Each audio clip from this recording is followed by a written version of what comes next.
মঙ্গলবার ভোরে খাগড়াছড়ির আলুটিলার পুনর্বাসন এলাকায় কালবৈশাখী ঝড়ে ৪৭টি ত্রিপুরা পরিবারের বসতবাড়ি এবং প্রাথমিক বিদ্যালয় ক্ষতিগ্রস্ত হয়েছে। এতে করে ম্লান হয়ে গেছে ত্রিপুরা সম্প্রদায়ের অন্যতম সামাজিক উৎসব বৈশুর আনন্দ। বসতবাড়ি ক্ষতিগ্রস্ত হওয়ায় মাথা গুঁজার ঠাঁই হারিয়েছেন কেউ, কারো রান্নাঘর ক্ষতিগ্রস্ত হয়েছে। এতে করে বৈশুর সব ধরনের প্রস্তুতি নেওয়ার পরও শেষ সময়ে যেন সবকিছু এলোমেলো হয়ে গেছে পরিবারগুলোর।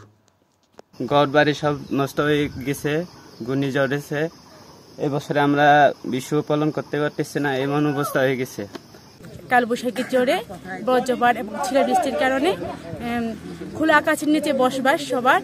আর যাদের ক্ষতিগ্রস্ত হয়েছে তাদের পরনের কাপড় পর্যন্ত নাই, গোড়ের চাল নাই, আর খাওয়ার মতো তাদের কোনো ব্যবস্থা নাই। এদিকে আমাদের বৈশু আমাদের বড় একটা উৎসব, আর একেবারে নাই, সব ভাঙেচুরে চাল টাল কিছু নাই, ঘর বেশ খাতেও এখন অভাব হয়েছে। এখন আমার এই অবস্থা, বাড়ি নাই, একেবারে মানুষের বাড়িতে এখন ঘুম যাইতে লাগতেছে। আমি তুফান হয়েছিল, ঘর ভাঙি বাড়ি সবগুলো ভাঙি গেছে। কারো পাকঘর গেছে, কারো মনে করেন যে আপনার মেন ঘরটা গেছে ভাঙি ওরমভাবে হয়েছে আর কি। রান্না বান্না করতে পারি না, আমি ঘুমাইতে হয় না, খাইতে হয় না, নষ্ট হয়েছে। কালবৈশাখী ঝড়ে নিঃস্ব হওয়া পরিবারগুলোর পাশে দাঁড়িয়েছে সেনাবাহিনীর খাগড়াছড়ি রিজিয়ন। প্রাথমিক পর্যায়ে সংকট মোকাবেলায় দেওয়া হয়েছে আর্থিক সহযোগিতা, ঝড়ে ক্ষতিগ্রস্ত প্রাথমিক বিদ্যালয় মেরামত করতে দেওয়া হয়েছে টিন এবং অনুদান।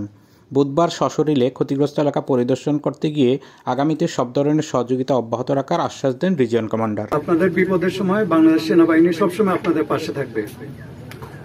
আপনাদের এই খাগড়াছড়ি রিজিয়নের যে কোনো জায়গায় কোনো নিরীহ মানুষ যদি কোনো বিপদে পড়ে, বি শিওর আমার রিজিয়নের প্রত্যেকটা ব্যক্তিকে, প্রত্যেকটা জনকে বলা আছে, ওরা সঙ্গে সঙ্গে চলে যাবে। অন্যদিকে খাগড়াছড়ি জেলার মানিকছড়িতে একই দিন বজ্রপাতে এক কৃষকের প্রায় 6.5 লক্ষ টাকা মূল্যের 6টি গরু এবং একটি ছাগল মারা গেছে। দ্রুত সময়ের মধ্যে যেন ক্ষতিগ্রস্ত পরিবারগুলো ঘুরে দাঁড়াতে পারে, স্থানীয় প্রশাসন এবং পার্বত্য জেলা পরিষদ সহায়তায় এগিয়ে আসবেন, এটাই চান এলাকাবাসী।